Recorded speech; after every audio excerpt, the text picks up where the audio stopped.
conferencia, el ciclo de conferencias en torno a la exposición Sonoridades Conventuales. Cabe mencionar que es un gran orgullo tener a la licenciada Olivia. Fue todo un reto hacer que lograr que viniera. Cabe el agradecimiento, por supuesto, para la restauradora Bárbara Lara. Fue clave e importantísima en esta vinculación con la restauradora Olivia. Y bueno, sin más, te cedo la palabra, por supuesto. Muchas gracias, Miguel. Muchas gracias, la directora Laura Guzmán. Gracias a todos los que en esta tarde están aquí en el Museo de Santa Mónica. También, bueno, quiero sumar este reconocimiento al investigador Gustavo Maullón, que también, bueno, ha estado muy pendiente en este caso, del trabajo que se hizo de la reunión. De lo que yo les vengo a hablar ahora es de muchas situaciones que convergen en el trabajo de restauración. Quizá ustedes están familiarizados con la obra restaurada, con la parte técnica, es decir, cuando la obra ya está lista para que la veamos reintegrada a un espacio, en este caso en un museo, ¿verdad? Pero ¿qué pasa durante todo el proceso de restauración? En este caso fue muy afortunado porque tuvimos varios descubrimientos, tuvimos hallazgos históricos y técnicos muy importantes que son relevantes no solo para este instrumento que nos ocupa hoy, sino también para la historia de los instrumentos musicales en México en el siglo XIX y también para los investigadores en torno a la organería en México. Entonces, bueno, eso es lo que ahora les quiero compartir. Quiero decirles que es la primera vez que presento esta investigación aquí en Santa Mónica, lo cual me da mucho gusto porque fue un trabajo que se hizo hace 15 años. Entonces, bueno, venir al lugar al que pertenece este instrumento, pues para mí es muy grato y coincido con el gusto y el cariño que le tengo a este museo. Les hablo de que en el 2003, en la Escuela Nacional de Restauración, Conservación y Museografía, en la Ciudad de México, se actualizó un seminario, taller de conservación y restauración de instrumentos musicales a cargo del maestro Daniel Guzmán, con una amplia trayectoria, maestro Guzmán, y en ese momento, en 2003, yo cursé ese seminario académico. Además de la práctica dentro de la escuela, este seminario tenía la particularidad de hacer prácticas en los lugares en donde están los instrumentos musicales, particularmente, bueno, el caso de los órganos, en esta imagen, pues ahí estamos trabajando en un templo in situ. La idea es que los estudiantes en ese momento pues nos pudiéramos involucrar en la problemática de estos instrumentos. Y todo esto era con el objetivo de contribuir a la definición y desarrollo de la conservación de instrumentos musicales en México. Quizá para ustedes hablar o escuchar de la restauración de pintura, escultura, cerámica, material arqueológico es más cotidiano, es algo más cercano a la cuestión en museos. En el caso de los instrumentos musicales, han sido objeto de un proceso de destrucción, descuido, abandono, que los ha puesto en riesgo, en muchos de los casos, pues con consecuencias lamentables. Y por eso la idea de que a partir de la Escuela Nacional de Conservación y Restauración en la Ciudad de México se pudiera formar restauradores que pudieran dar atención a este tipo de instrumentos. Restaurar un instrumento musical, pues ya se imaginarán lo complejo que es, considerando que no solamente es la parte material, la parte de los deterioros del propio objeto, sino que aquí nos enfrentamos a la problemática de qué sucede con la sonoridad. Y eso es lo que lo hace tan complejo.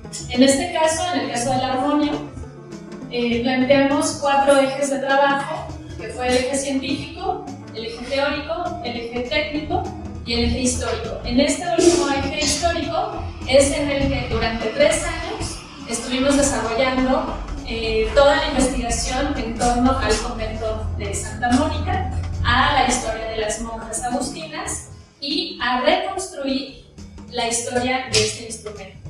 Como se darán cuenta, pues el trabajo fue muy amplio, Es un trabajo que estuvo a cargo de un equipo interdisciplinario de más de 10 instituciones, tanto de México como de otros lugares, especialmente Estados Unidos y Holanda. Tuve la fortuna de tener un maestro que a distancia me asesoró todo el proceso desde Holanda. Y también tuvimos la colaboración de más de 30 especialistas. Entonces, si se dan cuenta, fue un proyecto muy ambicioso, muy detallado, y se pudo lograr así porque era una tesis, es decir, por eso hubo la oportunidad de darle todo el tiempo y aprovechar toda esta red de especialistas que, debo mencionarlo, siempre estuvieron en esa disposición y fueron muy generosos en todo lo que aportaron a este proyecto, de manera que es un logro de un equipo de trabajo. Entonces, entrando al tema de este instrumento, los armonios, ¿de dónde vienen? Es un instrumento que no es algo que en la actualidad podamos reconocer tan fácilmente. Es un instrumento que tuvo su auge en el siglo XIX y básicamente es un instrumento aerófono, es decir, funciona a través de la acción del aire y que moviliza lengüetas libres de metal que vibran a través del paso del flujo del viento a presión. Este es como el antecedente del armonio, se llama Shen, y es un instrumento que tiene ese principio, es una lengüeta que vibra y de esa manera se produce el sonido.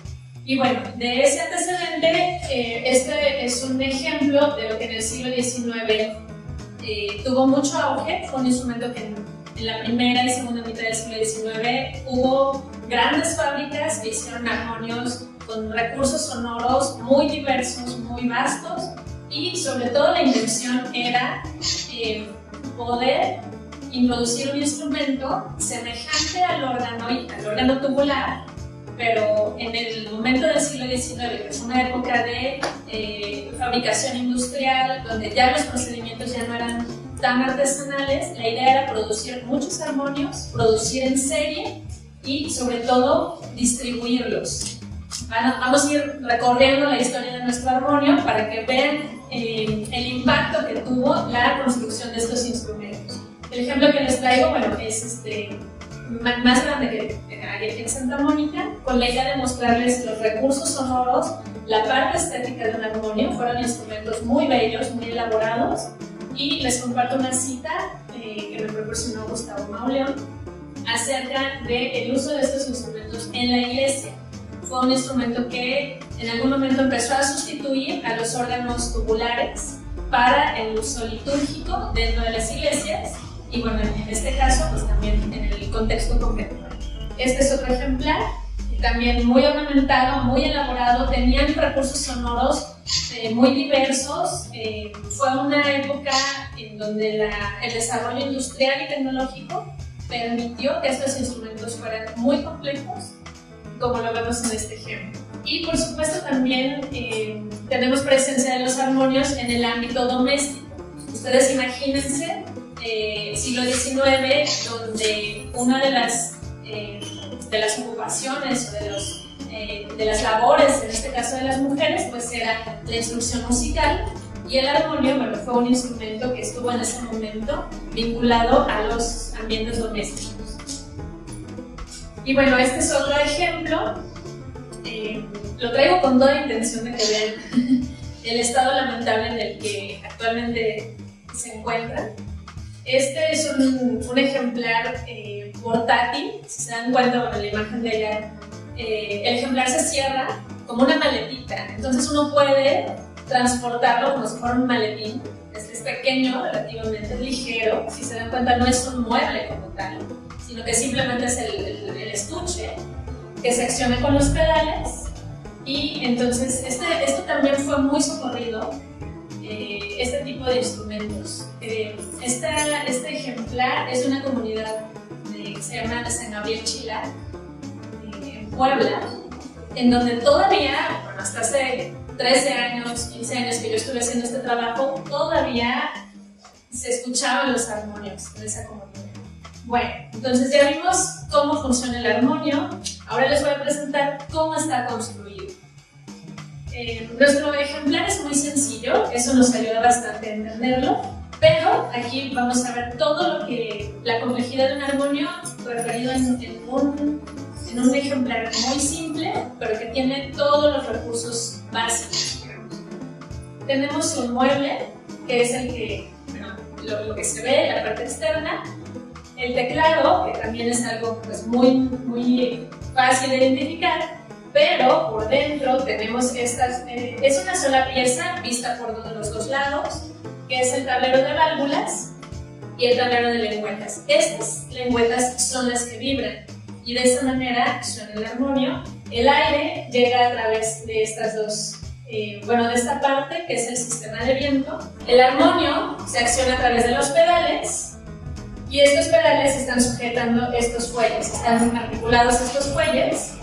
Entonces estos fuelles se inflan y entonces el aire fluye a través de esos conductos y llena este otro fuelle grande, es un fuelle largo que se llama depósito. Y de ahí llega a las lengüetas, ¿sí? Ahora, ¿cómo sabemos que cada tecla tiene que sonar en el momento que uno la acciona? Porque cada tecla corresponde a una válvula. La válvula abre el orificio y entonces permite que salga el aire, pues ya con el sonido. Aquí está más claro para que lo vean y quiero que vean el ingenioso sistema de ensamblado. O sea, está ensamblado de manera que se va desdoblando. Si se fijan ahí, bueno, el teclado se levanta, abajo está el tablero de válvulas y cuando uno lo levanta pues se ve así, ¿sí? Entonces esa parte nos hace ver, les digo, todos estos recursos ingeniosos, recursos de la época del siglo XIX, en donde, bueno, aquí es muy simple, ahora imagínense los instrumentos, los armonios más elaborados. Aquí este es nada más un esquema para decir cómo el aire se canaliza a la parte superior, donde están las lengüetas, que son estas placas de metal sujetas a un marco de metal y la lengüeta está libre, la lengüeta se puede mover y es así como se produce el sonido. Una vez que entendimos cómo funciona el armonio, seguimos ahora para entender de dónde viene, quién lo construyó, cómo llegó al convento y para qué lo usaron las monjas. Esas eran todas las preguntas que teníamos en el momento en que empezamos a hacer una inspección del instrumento y poco a poco se van a dar cuenta cómo cada pista nos dio una pieza de rompecabezas para entender este instrumento. En la tabla del armonio está esta medalla que fue nuestra primera pista a seguir y bueno, la labor que hacemos los restauradores es un poco la de un detective en busca de todas las evidencias materiales, todas las evidencias históricas que nos puedan llevar a reconstruir la historia de un objeto. Esta fue nuestra primera pista, supimos que corresponde a un premio que obtuvo el constructor, la firma Alexander Fitz. Después supimos que se fundó en 1829. Este premio corresponde a 1855 y entonces esto nos llevó a una búsqueda. Hace 15 años pues ya teníamos este recurso de buscar todo por internet, pero aún así no había tanta información, entonces cada cosa que lográbamos obtener para nosotros era oro molido. Este fue el catálogo que nos mandaron del Smithsonian, de la biblioteca del Smithsonian. Encontraron este catálogo, nos lo mandaron y bueno, para mí fue increíble empezar a reconstruir el lugar donde se construyó el instrumento.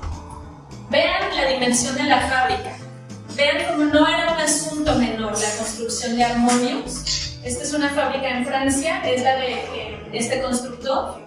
Vean la dimensión del galerón, de todos los materiales, básicamente madera, y todo el movimiento de trabajadores. O sea, realmente era algo que en ese momento era una gran empresa y que además exportaban a Estados Unidos, bueno, América, digamos, otros lugares de Europa, etc. Y para mí fue un gran placer encontrar nuestro armonio en ese catálogo. ¿Cómo lo reconocimos? Bueno, con los recursos sonoros, por la extensión musical y por detalles en la manufactura. Al encontrar esto, bueno, ya sabemos que es un instrumento que recibió un reconocimiento que sí está dentro del catálogo, y entonces nos llevó a más preguntas. Nos llevó a reconstruir cómo llegó el instrumento a este lugar. Las fotos que les traigo, pues desde hace 15 años, es en 2003, que fue el momento en que yo estuve durante 3 años viniendo constantemente, porque además me tocó hacer una inspección de todos los instrumentos que hay aquí en el museo. En ese sentido es muy afortunado este lugar por la colección de instrumentos musicales que tienen. Y bueno, aunque hice un reconocimiento de todos, yo me enfoqué al armónico. La historia del museo para mí fue fascinante. Voy a referirles nada más a algunos datos que tienen que ver con la cuestión del uso de los instrumentos. En este caso, la importancia de la música. Pues como sabemos, Santa Mónica tiene esta estructura arquitectónica especial para el uso del coro, que es el coro alto, coro bajo y bueno, la cripta. Y en la cripta, esta fue la única evidencia que yo tuve del uso, digamos, que había de la música. En esta cartela citan que la reverenda Madre Ana Joaquina de San Agustín fue vicaria de coro. Es la única evidencia material de que realmente era una práctica musical. Y bueno, después fui a los archivos de Santa Mónica, que actualmente están en el Centro INA. Hice toda una revisión de todos los documentos musicales que hay, y también fue muy grato, esta es otra pieza del rompecabezas, fue muy grato encontrar una partitura, en este caso es una Ave María, compuesta por un compositor mexicano, Ernesto Lordo, siglo XIX, hecha para armonio o piano. Entonces esto también reforzaba la idea de el uso de este instrumento en el contexto conventual. Entonces, bueno, también para mí eran cada uno de estos hallazgos que les comparto, pues yo era verdaderamente feliz, porque no es fácil de pronto reconstruir lo que le sucede a un objeto antes de que llegue con el restaurador. También había más documentos musicales, había tratados, había este tipo de documentos que nos hablan de una enseñanza de la música, no solo la práctica, sino la enseñanza. La diversidad es muy interesante porque hay documentos impresos, hay documentos hechos a tinta, hay copias, se ve que copiaban las partituras musicales, y hay documentos también, partituras para Navidad, partituras que se ve que son partes de la misa, etc. No me detengo en este punto del análisis de las partituras porque pues, hay más expertos que puedan hablar de este tema. Y bueno, mis preguntas que se quedaron como hipótesis porque no pudimos tener una evidencia clara es cómo llega el armonio a Puebla. O sea, ustedes imagínense Francia, siglo XIX, cómo llega aquí a América y después concretamente aquí a Puebla. La hipótesis que en ese momento hicimos es que el instrumento llega a través de la casa Wagner y Levien, que en el siglo XIX pues ya había una sucursal aquí en Puebla. Entonces era una sucursal que importaba instrumentos y es lo más, para nosotros era lo más lógico pensar que fue a través de esta casa. Y después de que llega a Puebla, ¿cómo llega al convento? Lo más lógico también para nosotros fue pensar que llegó por una donación, por una compra de San Remoto, porque pues, las monjas agustinas pues, era una orden de escaso recurso, o quizá una de las religiosas entró con este instrumento. Eso es lo que nosotros inferimos. Y bueno, con esas dos preguntas un poco al aire, llegamos a la siguiente pregunta. ¿Para qué lo usaban las monjas? ¿Qué uso le daban? Evidentemente fue un instrumento de carácter litúrgico. Sabemos que lo interesante, lo particular de este instrumento es que fue usado durante la época que vivieron de manera clandestina. Entonces, pues fue muy interesante que a través de este instrumento ellas continuaron su práctica musical hasta que en 1934 las exclaustran de manera definitiva, y en donde más de 70 años ellas estuvieron viviendo de manera clandestina. Este detalle, pues para nosotros fue muy curioso encontrarlo. Es una alacena en el frente del museo, bueno, en la parte del frente del museo eran departamentos, era una parte habitacional, y entonces en uno de los departamentos estaba esta alacena, se abría y ese era un acceso al museo, bueno, en ese momento al convento.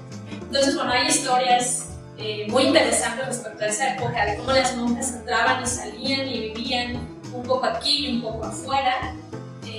Yo me imagino cómo durante toda esta época este instrumento pues, les permitió conservar su práctica musical conventual. Les voy refiriendo varias imágenes. Esta es de 1940, en donde, bueno, después de que las monjas son exclaustradas, hacia 1940 se forma el Museo de Santa Mónica. Perdón, es el primer inventario de Santa Mónica en 1940.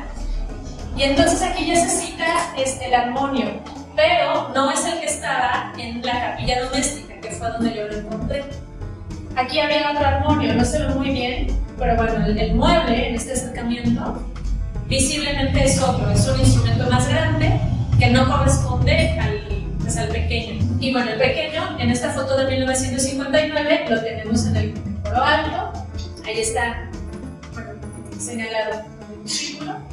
Y entonces por eso podemos inferir que este instrumento estaba ubicado, quizá durante el tiempo que estuvieron las monjas, estaba ubicado ahí en el coro alto, pero también lanzamos la hipótesis que quizá cuando las monjas ya estuvieron escondidas y que ya no podían usar el coro alto, entonces habilitaron un pasillo como capilla doméstica y entonces el instrumento lo llevaron ahí. Después encontré en el inventario de 1973, de aquí del museo, en el catálogo del 88 y en el inventario del 99, se reporta este instrumento en la capilla doméstica. Es decir, me atrevo a pensar que ahí se quedó, que ya no lo volvieron a mover. Y también lo reportan descompuesto. El otro armonio ya no encontramos más datos. Es interesante, ¿no? En algún momento aquí había otro armonio también. Esta foto es más reciente, en el 97. El instrumento se lo llevan a este espacio, que es como un vestíbulo, donde está este pequeño retablo y bueno, con más obra. Pero bueno, después, hacia el 2003, regresa a la capilla doméstica, que es donde yo lo encontré, hasta la parte de enfrente de la capilla, del lado derecho del altar. ¿Sí? Entonces, bueno, a través de la consulta de archivos fotográficos fue posible reconstruir esta línea del tiempo para saber más o menos qué le había pasado al armonio de 1940 para acá. Y bueno, las sorpresas siguieron, los hallazgos continuaron, porque paralelo a toda esta búsqueda de fuentes históricas, también empezamos a desensamblar el instrumento. Empezamos a desarmarlo, empezamos a hacer la inspección del estado en el que estaba y empezamos a encontrarnos vestigios que fueron verdaderamente interesantes. Esta es la firma de un organero que trabajó aquí en la zona de Puebla de Tlaxcala, Pablo Satriani, y que a Pablo Satriani se le ha identificado más como un constructor y como un reparador de órganos. Entonces, para nosotros encontrarnos su firma y la fecha de 1921 nos dio muchísimo material también para saber qué estaba haciendo él, cómo trabajaba él, ahorita lo vamos a ver, y qué le hizo a nuestro pequeño armonio. Cosas que hizo Pablo Satriani y que fuimos identificando. A lo mejor no se alcanzaron muy claro, pero las teclas tienen dos numeraciones distintas. Una está hecha de manera como grabada sobre la madera y la otra está hecha a lápiz. Y esa notación en lápiz coincide con el tipo de letra y de números que encontramos en otros lugares indicados por Satriani. Aquí están las lengüetas nuevamente, podemos ver en medio que hay una lengüeta reparada, visiblemente reparada, está soldada y con eso la idea era recuperar, ¿no? Que la lengüeta siguiera funcionando. También en el tablero de válvulas, bueno, aquí ya están despuntadas todas las válvulas van colocadas sobre estos orificios. Al empezar a limpiar un poco el mueble, quiero que vean todos estos orificios donde se ve la madera estaba hueca, o sea, este tablero de válvulas estaba muy atacado atacado por insectos. Nada más estaba como la cascarita, ¿no? La parte así de la madera que parecía que no tenía nada. Pero al hacer una inspección más detallada nos dimos cuenta que estaba muy, muy dañada. Y pueden ver esas manchas blancas. Es una pasta de resane que en su momento también aplicó Pablo Satriani. Otras modificaciones que hizo, los orificios. Esta es una tabla de los fuelles. ¿Se acuerdan de los fuelles, de estas piececitas por donde entra el aire? Bueno, al desarmarlas nos encontramos con que Pablo Satriani tapó los orificios originales que van en sentido vertical a esta pieza y abrió otros orificios en sentido horizontal. Esto a nosotros nos daba más preguntas que respuestas. Nosotros decíamos, ¿por qué hizo esto? ¿No? ¿Qué necesidad había de hacer esto? También cuando limpiamos el depósito, eso que ven ahí, esas partes en azul, son fragmentos del papel original. Los fuelles los recubrían de papel y después los sellaban con las uniones las sellaban con piel. Este es el papel original. Esto es parte de lo que Pablo Satriani también cubrió y nosotros encontramos el original y pudimos darnos cuenta cómo fue la manufactura original. Esta modificación es también al interior del fuelle, también la hizo Pablo Satriani. Lo que hizo que el resorte es lo que permite que el fuelle abra y cierra. Entonces lo forró con unas tiras de tela roja y también colocó unos fragmentos de periódico al interior del fuelle. Entonces ver un periódico es como abrir una cápsula del tiempo, porque ahí vemos la fecha, la nota que venía en el periódico, entonces también lo rescatamos. Después de todo esto, la conclusión respecto a la vida del armonio es que si en 1973, que es en el inventario donde se cita que el instrumento ya está descompuesto, y si Satriani lo reparó en 1921, el armonio no duró más de 50 años funcionando. Es muy poco tiempo para el deterioro que encontramos. Bueno, rápidamente les refiero en qué consistió el trabajo que se hizo con los materiales. Esta es nada más una muestra de la identificación que se hizo de todos los materiales. Se identificaron 145 piezas de madera, 45 metales, 20 textiles, 16 pieles, 5 tipos de papeles diferentes, 42 piezas de marfil y hueso, 4 tipos de recubrimientos distintos y 5 especies de insectos. ¿Se acuerdan que estaba atacado por insectos? Bueno, pues también se identificaron. Entonces, si se dan cuenta, fue un trabajo verdaderamente detallado y en este caso muy afortunado, porque la parte histórica se iba vinculando con la parte material y todo nos iba dando la información pues cada vez más cercana a lo que le había pasado al instrumento. Voy a dar una mirada muy ágil respecto al deterioro del instrumento. El estado de la armonía era definitivamente malo. Si se acuerdan de las fotos iniciales, pues las pieles totalmente abiertas, el instrumento no funcionaba, no sonaba, las piezas estaban muy deterioradas y lo que hace complejo también a un instrumento musical es la cantidad de materiales que tenemos. Aquí, bueno, ustedes ya vieron madera, piel, metal, textiles, fibras. Entonces, trabajar con esa diversidad de materiales es bastante complejo. Y rápidamente, deterioros muy concretos. En el teclado pues faltaban cubiertas de marfil, que eran las originales. Y como en este caso, la suciedad, pues producto de una época de abandono, pues era muy visible, tenía bastante acumulación de suciedad. Y también, bueno, por ejemplo, en esta pieza de algodón pues ya estaba totalmente degradada.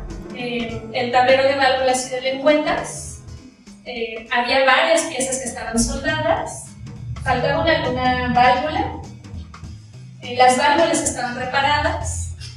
El daño, miren, o sea, empezábamos a quitar un poquito de madera y de pronto ya teníamos así un gran espacio totalmente deteriorado. Y bueno, las lengüetas también el deterioro que les comentaba.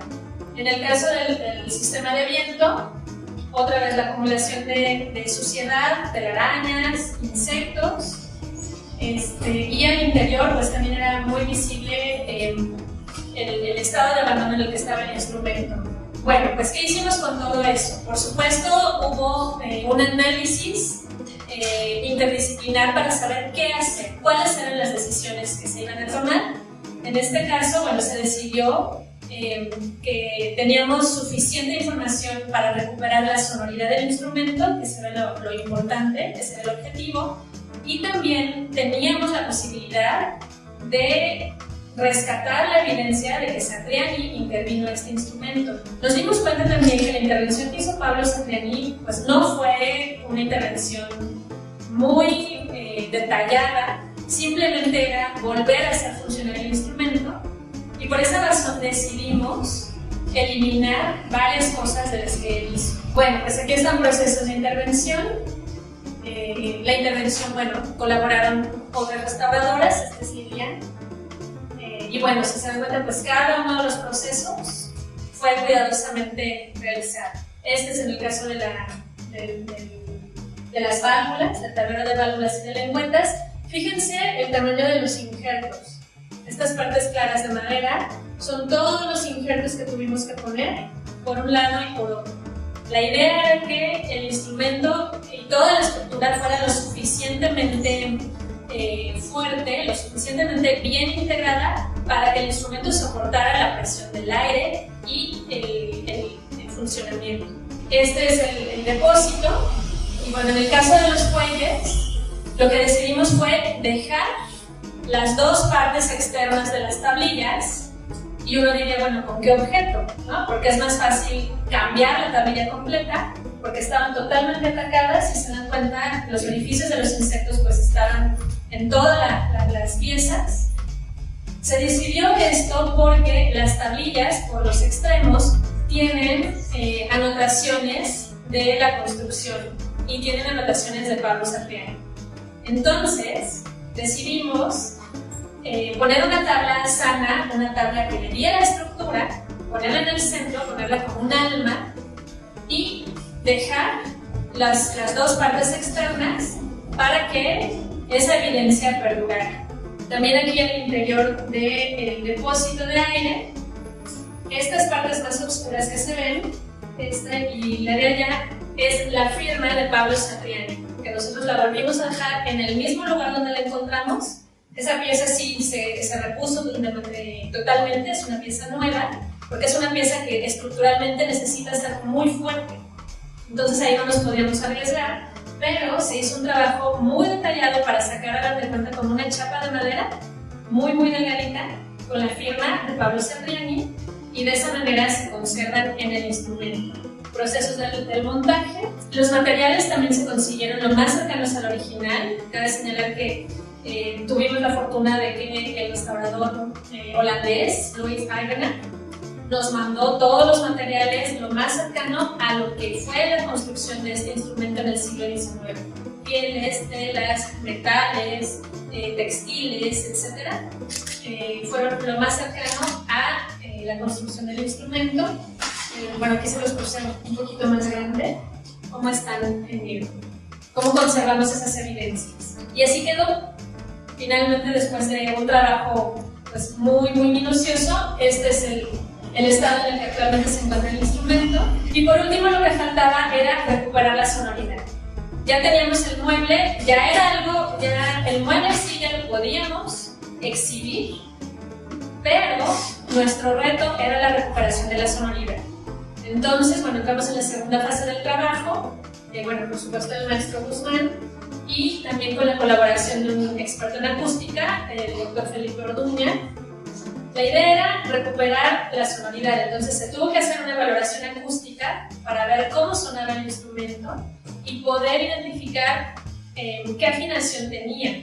Entonces, bueno, él es Felipe Orduña, él, bueno, con equipo muy sofisticado, hizo la valoración para identificar antes de la restauración, durante la restauración y después de la restauración, y de esa manera asegurarnos que la sonoridad que se iba a recuperar era lo más cercana a el original. Y bueno, por último, este es un paso, digamos, ya es más allá de la restauración. Entonces, bueno, en cuanto a cuestiones preventivas, al armonio se le hizo un embalaje especial para este instrumento con una funda, y de esa manera podía regresar de la Ciudad de México aquí al museo. También se hizo un documento donde venían todas las condiciones de uso, de mantenimiento, de almacenaje, de transporte, con la idea de que pues se le pudiera dar seguimiento al instrumento y que fuera pues, cuidado lo más posible. Bueno, pues así quedó. Así es como logramos todo el trabajo que se hizo en equipo. El instrumento, bueno, finalmente logró recuperar la sonoridad. También tuvimos esa noción de la recuperación del patrimonio musical que estaba hecha para este instrumento, y entonces, bueno, una de las actividades que se hicieron durante la restauración fue la grabación de la partitura. ¿Se acuerdan del Ave María? Bueno, hicimos la grabación del Ave María con la idea, bueno, de recrear qué sucedía en el espacio conventual. Una pequeña lista donde quiero que vean, bueno, todo lo que afortunadamente recibió este proyecto, toda la colaboración, la asesoría, tanto institucional como del equipo de trabajo.